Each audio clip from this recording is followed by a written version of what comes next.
ऊपर पाँव बांध जो दीना, भरी कड़ाही तेल जराया, भरी भरी जीवन छप लगाया, तपत सिला तन निस दिन जराई, ता ऊपर जीवन को धरे। इतनी कठोर सजा मिलती है, कहाँ मिलती है? नरकों में मिलती है। जब बुरे कर्म करता है आदमी यहाँ और बुरा कर्म करके इस शरीर को छोड़ता है, तो नरकों में इस आत्मा को जलाया जाता है, काटा जाता है। वह बड़ी कड़ाही तेल जराया, कहा वो तेल खोलाया जाता है। जिस तरह आप पूरी बनाते हैं आटा डाल के, आप इसी तरह आप समझ लीजिए वहां यानी नरकों में इस आत्मा को भूना जाता है। आप समझो प्रेमी, एक तो बस नहीं, कल्पों बरस तक। कल बरस होता क्या है? आप पढ़िए अपने शास्त्र को, आपको पता चलेगा। ये 17,28,000 बरस का सतयुग, 12,96,000 बरस का त्रेता, 8,64,000 बरस का द्वापर, 4,32,000 बरस का कलयुग। चारों युगों को मिलाइए, 43,20,000 बरस का एक चौकड़ी होता है। उस तरह 72 चौकड़ी जब मिलता है, एक मन्वंतर होता है, और उस तरह 14 मन्वंतर जब मिलता है तो एक बरस तक एक बरस होता है। इतने दिनों तक आप नरकों में पीटे जाएंगे, काटे जाएंगे, जलाए जाएंगे, कोई सुनने वाला नहीं है।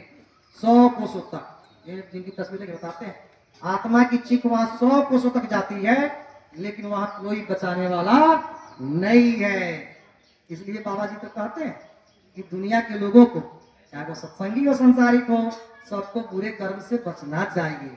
इसलिए बाबा जी तो कहते हैं कि भाई बुरा कर्म, किसी को धोखा देना, चोरी करना, बेईमानी करना, मांस मछली खाना, ये सब क्या है? ये बुरा कर्म है।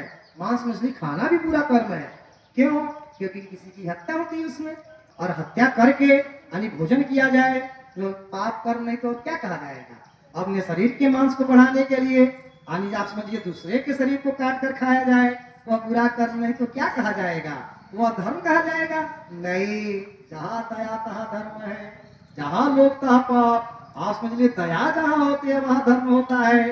आप समझिए जो मांसाहारी है उनके अंदर दया है।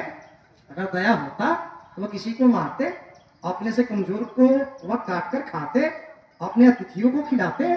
कहते तो है अतिथि देवो भव, लेकिन खिलाते हैं मांस, खिलाते हैं मछली, कहते हैं अतिथि देवो भव। और समझ लीजिए, अतिथि अगर देवता के समान होता है तो भाई अतिथि देवता, तो देवता को मांस खिलाया जाएगा, मछली खिलाया जाएगा। ये बुरा कर्म, इसलिए तो बाबा जी कहते हैं बुरे कर्म छोड़ दो, अब शाकाहारी हो जा। इसलिए बाबा जी तो कहते हैं कि किसी भी जीव जंतु की ये हत्या हिंसा मत करो।